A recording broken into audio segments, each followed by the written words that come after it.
Bonjour, bonjour mes amis. Bonne année, on a déjà dit. Ça commence fort. Ça fait à peine 4 jours qu'on est en 2020 et c'est déjà bien parti, hein. Il y en a dans tous les sens. Alors cette vidéo va être anxiogène, hein. Il n'y a aucune raison qu'elle ne le soit pas, étant donné les circonstances. J'ai envie de dire, moi ce que j'aime, en tout cas, c'est qu'en France, les traditions ne se perdent pas. Elles changent, mais elles ne se perdent pas. La nuit du jour de l'an, plus de 1000 voitures cramées, dans la joie, la bonne humeur, hein, et dans des quartiers difficiles, c'est-à-dire où les gens ont déjà du mal à se payer une bagnole. Je trouve ça magnifique. Alors, sans aucune intervention de la police, alors si, il y en a quelques-uns qui ont voulu intervenir, ils se sont pris des coups de fusil, enfin, c'est bien. Moi, je trouve qu'on a changé les crèches et on a changé les arbres de Noël contre des bagnoles qui crament. Les traditions changent, mais elles ne se perdent pas. Hein? C'est bien, tout va très bien. Il n'y a aucune raison d'aller dans la rue en France. Aucune. Aucune, aucune. Alors, certes, vous allez me dire, bah non, là, quand même, Jim, t'exagères. Aujourd'hui, c'est samedi, les gilets jaunes sont dans la rue, avec les grévistes, machin. Oui, oui, oui, oui, oui. Je sais. Et ça change quoi? Oui, un pays où les traditions ne se perdent pas, sauf pour le président de la République, qui, lui, a décidé de ne pas souhaiter Noël aux gens. Non, il ne souhaite pas Noël au peuple de France parce qu'il a considéré que la situation ne s'y prêtait pas. Non, il a préféré faire autre chose. Ouais. Non, il s'est dit, non, c'est pas la peine. C'est plus, il y a plus de chrétiens, il y a plus de chrétiens en France, il y a plus d'église, on a tout cramé, donc il n'y a aucune raison de souhaiter joyeux Noël. Bah, puis lui, il travaille pas pour ça. Ça l'intéresse pas. Rien du tout. Ah si, ça change un truc, c'est que Macron a finalement décidé d'inviter, vous savez le mec là, le mec qui est en train de vous voler sur les retraites, enfin le mec à qui ils ont signé, le roi de Wall Street, en fait c'est le loup de Wall Street en fait, comment il s'appelle déjà? Le président de BlackRock, j'ai même plus son nom, aucun intérêt, hein. L'escroc en chef quoi, quelque part. Ah bah si, Macron il a dit si quand même, il faut que je fasse quelque chose pour lui, alors il lui a donné la Légion d'honneur. Il a dit oui, je sais, les Français sont dans la rue, je sais, ils ne veulent pas de cette réforme de retraite qui n'est pas une réforme en réalité, qui est un vol qualifié. Comme ça, les Français pourront bosser jusqu'à 70 ans pour payer ce système, et puis comme ça, une fois qu'ils auront atteint 70 ans, s'ils y arrivent, ils crèveront directement. Donc ça ne coûtera rien, la réforme des retraites, il n'y en aura plus. Et puis pendant ce temps-là, s'ils vivent un peu trop longtemps, on baissera les points retraite. Hein, parce que c'est ça le truc en fait. Voilà. Donc, moi je trouve que Macron, il est vachement à l'écoute du peuple. Voilà, je trouve que c'est bien. Il voit que son peuple est dans la rue, qu'il en a plein le cul, qu'il a envie vraiment de le foutre dehors. Mais lui, il se dit, oh, je vais quand même faire quelque chose, je vais faire un geste, hein. Je vais donner la Légion d'honneur. Voilà, à celui qui tient, qui finalement va récupérer les 70 milliards immédiatement de la retraite. Et puis il y a encore 800 milliards derrière qui arrivent pour tous ces gens-là. Comment vous dites? La guillotine? Ah bah non, c'est aboli, vous savez, en France maintenant. Oui, il y a des coups de guillotine qui se perdent, oui, oui, je suis assez d'accord avec vous. Ouais, je veux dire ça tout à fait paisiblement, hein. C'est pas la peine de s'énerver aujourd'hui. Parce que pendant ce temps-là, il y a des gens, par exemple, qui se font gauler, comme Ghosn, vous savez, qui s'était fait gauler au Japon. Euh, lui, on devait aller en prison, hein. Mais non, pas de problème. Il s'évade d'abord du Japon, je vois pas comment il a fait, parce que sans sauf-conduit, tu sors pas du Japon comme ça. Ensuite, il est passé directement, il a fait une petite tour un peu partout, il s'est baladé en Israël, en Turquie. Puis il a filé, il dit, oh non, je vais passer mon jour de l'an au Liban, c'est mieux. Ouais, tranquille. Ah oui, parce qu'il est libanais, Ghosn. Il s'est dit, non, je vais passer jour de l'an en famille, fait chier, je n'ai pas envie d'aller en prison, moi. Voilà. Ah, mais attendez, si vous êtes gilet jaune aujourd'hui et que vous avez simplement balancé une grenade que les flics vous avaient envoyée, vous la renvoyez sur les flics, c'est vous qui allez en prison aujourd'hui. Vous, par contre, oui. Hein, il y a eu plus de 1000 condamnations en prison parmi les gilets jaunes, de la prison ferme, alors où je vous parle. Il y en a même un qui a pris 3 ans récemment. Hein, mais Ghosn, non. Pas de problème. Lui, il est en jour de l'an, tranquille. Tout va très bien. Alors pendant ce temps-là, les Libanais, puisqu'on parle du Liban, eux sont en train de se battre avec leurs banquiers pour pouvoir sortir leur argent, hein, des banques. Hein. Puisque c'est en train, vous ne le savez pas, personne ne vous en parle à la télévision, mais la banque au Liban a fait faillite. C'est cuit, c'est quasiment fini. Et les gens supplient carrément leurs banquiers pour qu'ils récupèrent ce qu'ils ont dans leur compte. Hein. Alors sachez-le, ça n'arrivera pas en France. Pourquoi? Parce que le système bancaire va pas s'écrouler en France? Non, non, non, pas du tout, c'est pas pour ça. Ça n'arrivera pas en France parce que l'Union européenne envisage des mesures pour empêcher les gens de retirer de l'argent liquide. Alors où je vous parle. Oui.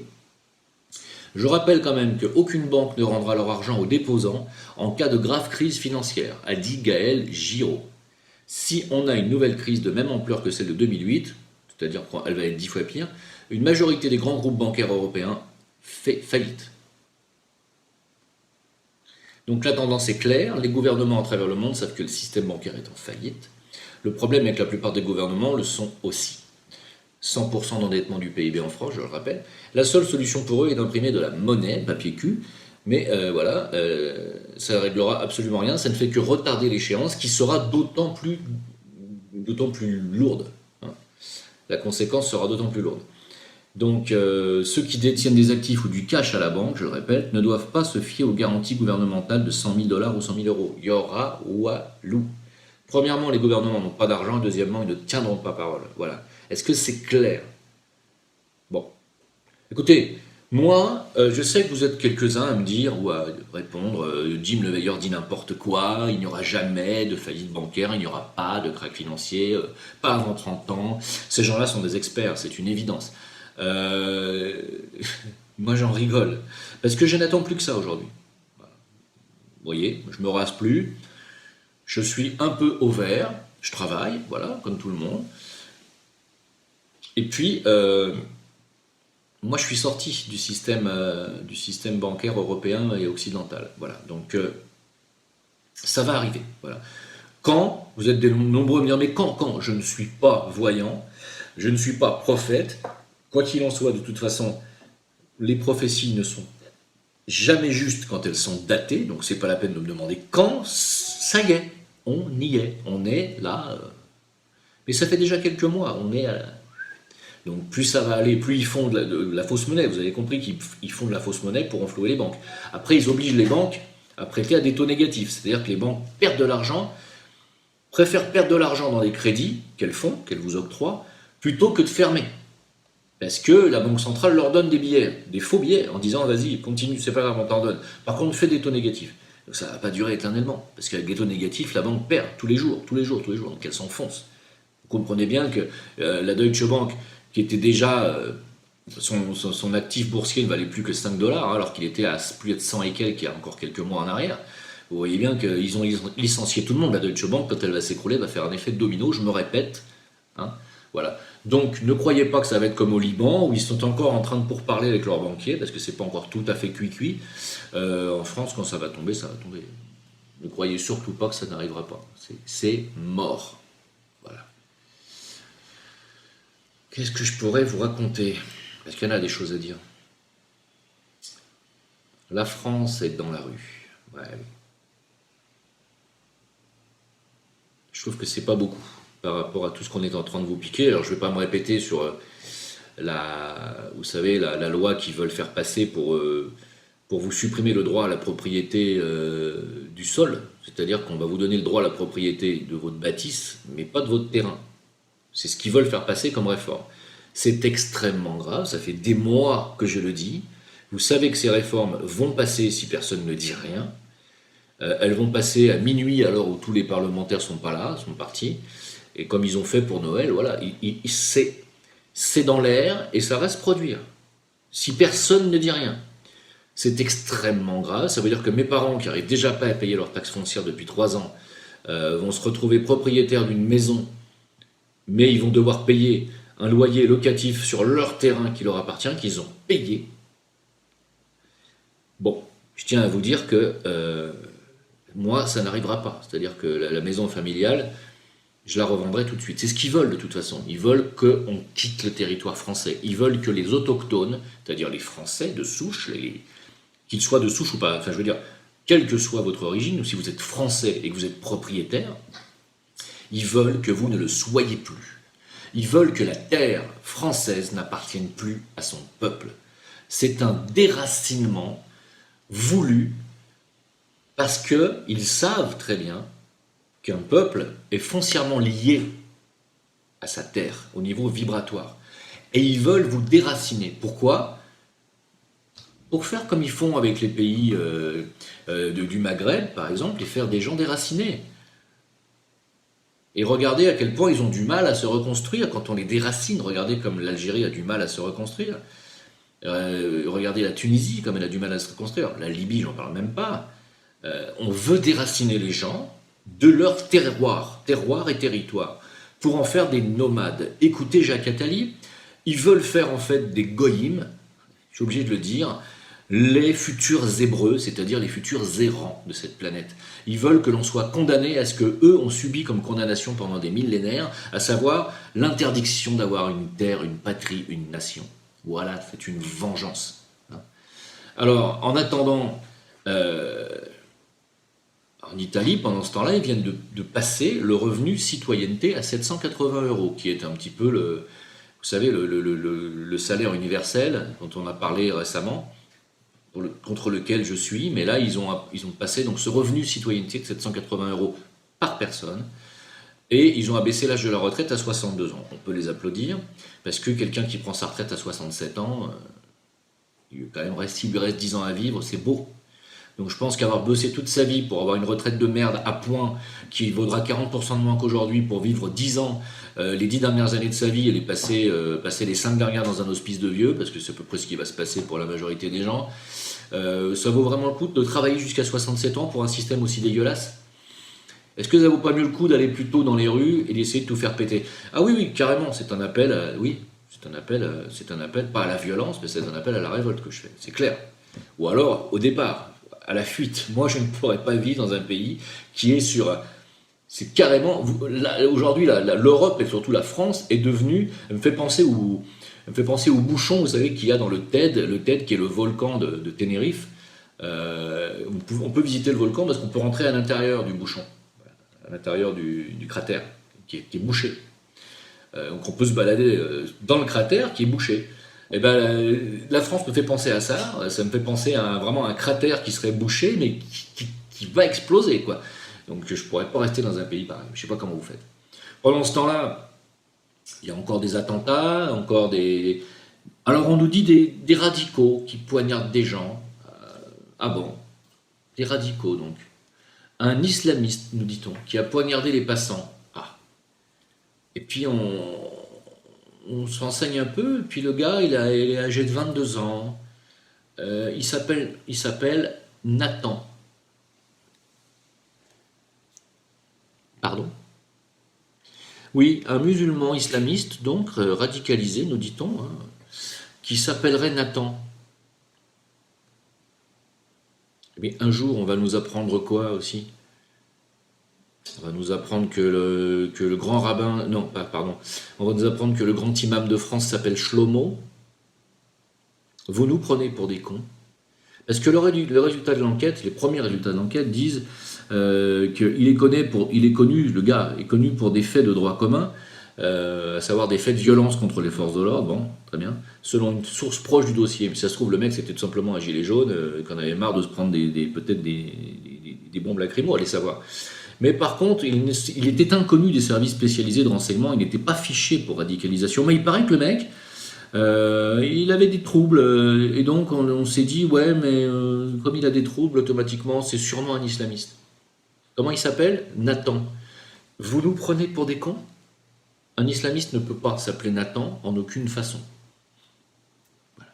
Donc, encore une fois, qu'est-ce que c'est que ce pastis? J'ai rien d'autre à rajouter, moi.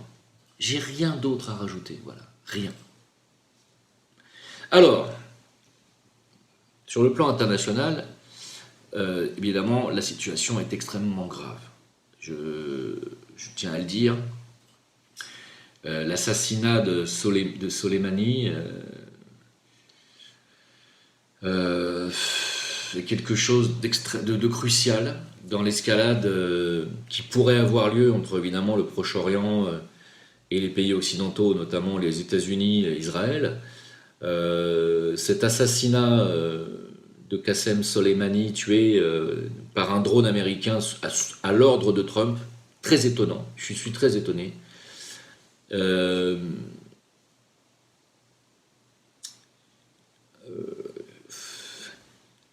Évidemment, maintenant, les Iraniens ont répondu qu'il allait y avoir des cadavres américains partout au Moyen-Orient. Il faut savoir que Soleimani est quand même un général iranien qui s'était battu contre Daesh, qui avait été victorieux même contre Daesh. Pourquoi assassiner ce général, hein? Évidemment, tout ça suit l'agression de l'ambassade des États-Unis à Bagdad, je crois. Il y a fort à parier que cette agression de l'ambassade des États-Unis à Bagdad a été faite par le Mossad. Dans le but de quel but? Pardon, dans le but de, bah oui, de déclencher une réaction américaine, ce qui a été fait, puisqu'ils ont assassiné avec un drone le général iranien. Et maintenant, les Iraniens n'ont plus qu'une seule solution en réalité. Et leur seule solution, elle n'est pas marrante pour eux. Parce qu'ils ont un dilemme stratégique devant eux. C'est soit riposter et faire le jeu d'Israël, parce que s'ils ripostent, bah c'est la guerre, et c'est ce que Israël veut, soit ne pas riposter, et là, paraître comme un faible, effectivement, et fermer sa gueule alors que le meurtre, clairement, c'est un meurtre, hein, de leur général est quand même quelque chose d'extrêmement grave sur le plan géopolitique. Donc c'est difficile. L'Iran est dans une situation où on risque de la forcer à l'entraîner de force par la tignasse de ses cheveux dans une guerre qu'elle essaye d'éviter depuis pas mal d'années. Je vous renvoie à Rav Randraya, hein, pour la tignasse de leurs cheveux. Parce que c'est écrit dans le Talmud que même si les nations, à la fin des temps, ne veulent pas rentrer en guerre, elles seront obligées par la tignasse de leurs cheveux. Moi, je pense qu'elles vont être obligées par la malhonnêteté et par les malversations du Mossad. Hein, c'est ce que je pense. Et on est dans une situation explosive, extrêmement grave. C'est extrêmement grave. Bien entendu qu'on pourrait voir là l'arrivée d'une grande guerre. J'espère que ça ne va pas aller plus loin.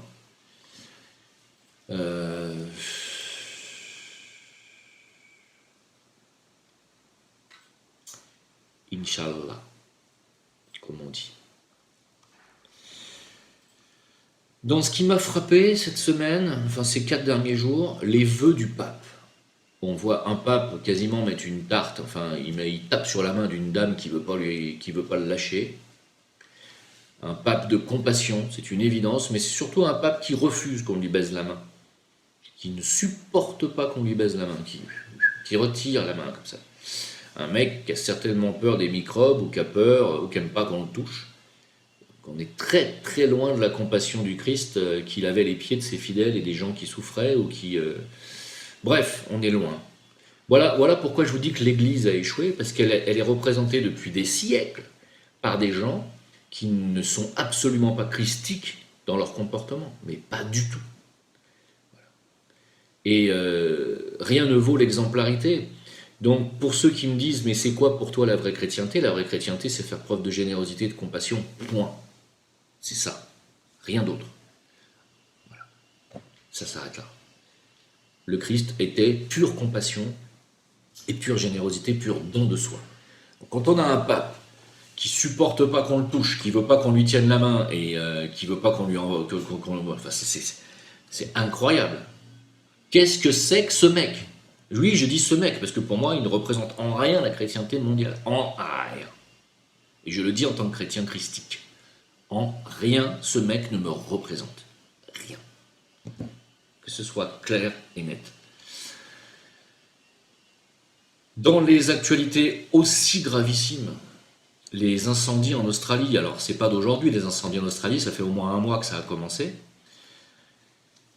Les incendies en Australie ont tué quasiment un demi-milliard d'animaux à l'heure où je vous parle. Des milliers de koalas. C'est un drame, c'est un drame sans nom pour le règne animal. Et puis on se demande d'où ça vient, mais qu'est-ce que c'est que ces incendies? C'est quoi? Mais à quoi ça sert, machin? Ces incendies suivent comme par hasard la ligne du tracé de chemin de fer qu'ils aimeraient faire dans cette région, ils n'arrivent pas à avoir les autorisations de construire cette ligne de chemin de fer. Comme par hasard, les incendies de forêt de l'Australie correspondent quasiment point pour point au tracé de la ligne de chemin de fer. Comment vous dites? La guillotine? Ah, mais en Australie, ils ne pratiquent pas la guillotine. Peut-être la pendaison, je ne sais pas. En tout cas, si un jour les animaux ont envie de leur faire rendre ce qu'ils sont en train de subir, je pense que la pendaison, il n'y aura pas. Je pense qu'il y aura plutôt du croquage de gueule ou du croquage de couilles. Et ça sera mérité. En attendant, que faire, hein? Les Australiens, c'est un pays riche. À part apporter notre soutien moral, qu'est-ce qu'on peut faire de plus? Moi, mon cœur saigne de voir ce massacre animalier. Voilà. Mon cœur saigne. Voilà. Je le dis, et j'ai pas honte de le dire. Je suis horrifié pour les animaux. J'estime que autant l'être humain mérite en grande partie ce qui va lui arriver dans quelques temps, autant les animaux, non. Ce sont des innocents qui mériteraient d'être préservés, d'être protégés, et pas d'être cramés vifs dans leur terrier comme c'est en train d'arriver en Australie. Je suis scandalisé, horrifié, et je saigne. Et en parlant des animaux, je l'ai déjà dit dans une ancienne vidéo, mais il se passe quelque chose. Il y a un mal, une étrange épidémie qui frappe depuis quelques années, et ça va crescendo, les exploitations françaises, et ça tue des centaines de vaches, pour une raison inconnue. Une douzaine d'éleveurs ont fini par saisir la justice, là. C'est surtout en Bretagne. Ça entraîne des décès prématurés, des problèmes de fertilité, des infections. Les agriculteurs pensent que ce sont les lignes électriques, mais les antennes relais, ou les éoliennes, je vois pas en quoi une éolienne, enfin bon. Il n'y a aucun lien qui a été établi. Il y a un éleveur qui a partagé sa douleur en publiant sur les réseaux sociaux en novembre une vidéo désespérée. En 4 ans, il a perdu 200 vaches. C'est pas rien quand même. Hein. Et en plus, la vidéo montre la longue agonie de l'une de ces bêtes, ce qui constitue depuis longtemps son quotidien. Pour les éleveurs, c'est pas très très drôle, même si un éleveur, la finalité de l'éleveur, c'est quand même de faire abattre son animal, c'est vrai. Ils aiment pas les voir souffrir pour autant. Lui, cet agriculteur est convaincu que ça vient des antennes relais, alors peut-être la 5G. En tout cas, quelque chose fait agoniser les vaches et les tue. Qu'est-ce que c'est que ce pastis, encore une fois, on a envie de dire? Qu'est-ce qui se passe? Qu'est-ce qu'on est en train de foutre sur cette planète? À quoi on joue, hein? C'est pas bobo. Bah, ça fait à peine 4 jours que cette année est commencée. Je trouve que le bilan est déjà bien désastreux. Voilà. Et, les vibrations de 2020 ont l'air d'être déjà bien parties. Une vibration de destruction de l'ancien ordre qui va nous faire rentrer dans un nouveau paradigme. Hein. Voilà. Donc, qu'est-ce que je pourrais vous rajouter à tout ça, moi? J'ai perdu mon portable avec tous mes numéros, tous mes contacts, ainsi que mon ancien WhatsApp. Donc je n'ai plus aucun contact avec l'année 2019. Plus aucun contact avec la décennie précédente. Quasiment plus aucun contact avec même le demi-siècle que je viens de passer sur cette planète. Étrange. C'est la première fois de ma vie que ça m'arrive de perdre tous mes numéros. Je pensais les avoir sauvegardés quelque part. Non. Tout a été effacé. Je n'ai plus rien. J'ai même plus le numéro de téléphone de Karim. Alors si vous l'avez, envoyez-le moi. Non, je rigole, j'ai pu le récupérer, mais je n'ai plus aucun numéro de téléphone, ouais, par celui de ma femme. Mais ça va, elle habite avec moi. Bref, étrange. Donc année qui commence et coupure avec le passé, déjà. En tout cas en ce qui me concerne. Donc c'est quelque chose de bizarre. Et voilà. Donc écoutez, moi je vous laisse tranquille visionner cette vidéo. Je vais vous mettre en ligne sur la chaîne Jim Le Veilleur, la chaîne d'éveil, une vidéo que j'ai faite avec Bertrand, vous savez, qui est El Practiqueur, pour vous parler de la cure et des résultats de pas mal d'entre vous qui m'avaient témoigné leurs améliorations. impressionnante, hein, donc par rapport à la cure. Voilà, donc on va parler de produits naturels, on va parler de solutions maintenant, parce que il va falloir quand même faire des réserves, à mon avis, pas seulement de nourriture, il va falloir vous préserver dans beaucoup, beaucoup, beaucoup de domaines. Les forces de l'ombre font un travail qui est de plus en plus puissant et violent. La planète va-t-elle se rebeller? On va le savoir dans quelques temps. Et puis, je suis en train de creuser cette histoire de sons miraculeux, de sons étranges qui se propagent et qui ont été encore entendus à Agadir il y a encore quelques jours. Des sons bizarres qui, pour moi, n'annoncent rien de bon. Voilà. Encore une fois. Écoutez, je vous remercie beaucoup. Si vous voulez que moi j'aide les animaux ici au Maroc, vous pouvez toujours envoyer vos dons sur mon Tipeee, dont l'adresse est toujours valable sous cette vidéo. Et je vous remercie beaucoup de m'avoir écouté. N'oubliez pas de venir sur VK, car je ne poste quasiment plus rien sur mon Facebook. Sur la page VK, Jim, plus loin, le veilleur, en un seul mot. Car savoir les systèmes de surveillance de la NSA qu'est Facebook, Twitter, pas pour moi, voilà, ça ira bien, donc je ne poste quasiment plus rien. Donc tout est sur VK, donc je vous demande de me rejoindre là-bas si vous voulez qu'on s'écrive, qu'on se parle, etc. C'est là-bas que ça se passe. Merci beaucoup, à très bientôt en attendant d'autres événements, parce que je pense que dans 4 jours il y aura matière à refaire au moins 3 vidéos, et puis portez-vous bien. Ciao.